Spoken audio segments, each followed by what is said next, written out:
ఏడాది కాలంగా జాతి హింసకు గురవుతున్న మణిపూర్లో శాంతి భద్రతల పరిస్థితిని కేంద్ర హోంమంత్రి అమిత్ షా సమీక్షించారు. ఈ సమావేశానికి కేంద్ర హోంశాఖ కార్యదర్శి అజిత్ భల్లా, ఐబీ చీఫ్ తపన్ దేకా, మణిపూర్ భద్రతా సలహాదారు కుల్దీప్ సింగ్తో పాటు ఆ రాష్ట్ర CS, DGP, Assam rifles DG తదితరులు పాల్గొన్నారు. మణిపూర్లో మెయితీస్, కుకీస్ విభజనను వీలైనంత త్వరగా పరిష్కరించడానికి ఇరు వర్గాలతో ప్రభుత్వం మాట్లాడుతుందని, రాష్ట్రంలో ఇకపై హింసాత్మక సంఘటనలు జరగకుండా భద్రతా దళాలను అమిత్ షా నిర్దేశించారు. మణిపూర్లో శాంతి ప్రశాంతతను పునరుద్ధరించడానికి కేంద్ర బలగాలను వ్యూహాత్మకంగా మోహరించాలని, అవసరమైతే బలగాలను పెంచుతామని హోంమంత్రి హామీ ఇచ్చారు. 2 గంటల పాటు జరిగిన సమావేశంలో హింసకు పాల్పడిన వారిపై చట్ట ప్రకారం కఠిన చర్యలు తీసుకోవాలని అధికారులు ఆదేశించారు. ఇక ప్రస్తుతం కొనసాగుతున్న జాతి ఘర్షణలను పరిష్కరించేందుకు సమన్వయ విధానం అవసరమని, మణిపూర్ ప్రజల భద్రతకు ప్రభుత్వం కట్టుబడి ఉందని అమిత్ షా అన్నారు. బలగాల మోహరింపుతో పాటు సహాయ శిబిరాల్లోని పరిస్థితులను, ముఖ్యంగా ఆహారం, నీరు, మందులు, ఇతర ప్రాథమిక సౌకర్యాల లభ్యత గురించి కూడా హోంశాఖ మంత్రి సమీక్షించారు. ఇక నిర్వాసితులకు సరైన వైద్యం, విద్యా సౌకర్యాలు కల్పించాలని, వారికి పునరావాసం కల్పించాలని ప్రభుత్వం ప్రధాన కార్యదర్శిని ఆదేశించారు.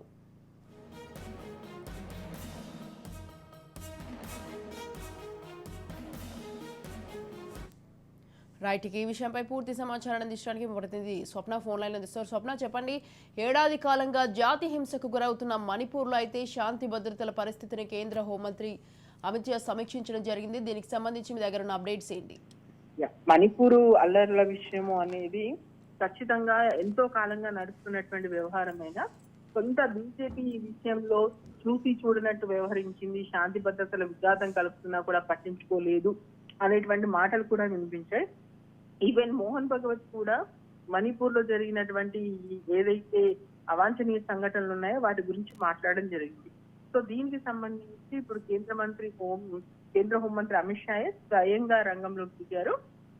ఆయన ఇటు మేతీసు, కుకీసు దీని విభజనకు సంబంధించి ఏం చేయాలి అంటే వీలైనంత త్వరగా ఈ విభజనకు సంబంధించినటువంటి పరిష్కారం చూపించాలి, ఇరు పక్షాల వాళ్ళతోటి మాట్లాడాల్సి ఉంటుంది అండ్ ఏ సమస్యలు ప్రధానంగా ముందుకు వస్తున్నాయి విభజనకు సంబంధించినటువంటి విషయంలో, వాళ్ళేం చెప్తున్నారు, వీళ్ళేం చెప్తున్నారు, వీటన్నిటికీ సంబంధించి ఒక నిర్ణయం తీసుకోవాల్సినటువంటి అవసరం ఉందని చెప్పేసి ఆయన అనడం జరిగింది.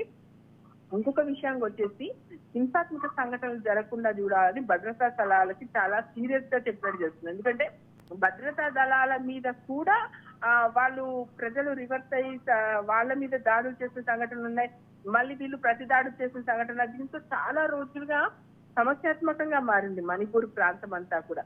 సో అక్కడ తిరిగి శాంతి భద్రతలు నెలకొల్పాల్సినటువంటి బాధ్యత ఉంది కాబట్టి భద్రతా దళాలను హింసాత్మక సంఘటనలు జరగకుండా చూడండి, వ్యూహాత్మకంగా వ్యవహరించాలి, హింసకు పాల్పడిన వారి మీద కఠిన చర్యలు తీసుకోవాల్సి ఉంటుంది.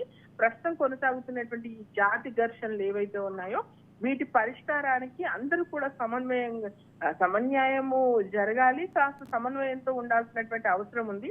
అలాగే నిర్వాసితులు ఎవరైతే ఉన్నారో వాళ్ళ పరిస్థితి ఏంటి అని చెప్పేసి కొన్ని రోజులుగా చర్చ జరుగుతుంది. కాబట్టి ఓవరాల్ గా వాళ్ళకి సంబంధించి సరైన వైద్యం, విద్య ఈ 2 సౌకర్యాలు కల్పించాలని చెప్పేసి అయితే అమిత్ షా చెప్పడం జరిగింది. దీనికి సంబంధించి పునరావాస కేంద్రాలన్నీ కూడా అక్కడ ఉన్న వాళ్ళకు కూడా అన్ని రకాల సౌకర్యాలు అందించే మీద ప్రస్తుతం అయితే ప్రభుత్వం దృష్టి పెట్టడం జరిగింది. ఇంకా ఇలాంటి సంఘటనలు జరగొద్దు, చెదురుమదురుగా కూడా ఇలాంటి ఘటనలు జరగకుండా చూసుకోవాల్సినటువంటి అవసరం ఏదైతే అమిత్ షా సీరియస్ తో ఒక కార్యాచరణతో ముందుకు వెళ్ళాలి అని చెప్పేసి మాత్రం సూచించడం జరిగింది. స్వయంగా మరి హోంమంత్రి ఇప్పుడు రంగంలోకి దిగారు కాబట్టి చూడాలి మణిపూర్ అల్లర్ల విషయంలో ఏమైనా కాస్త వెనక్కి తగ్గుతారా, ఇరు వర్గాలు శాంతి భద్రత అక్కడ నిలుచుకుంటాయా, సామాజిక అనవసరంగా బలైపోతున్నారు.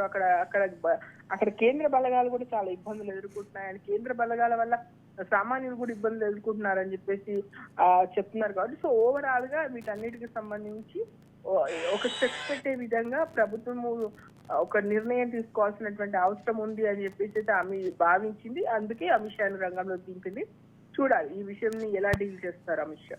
Right, thank you Swapna, thanks for the details.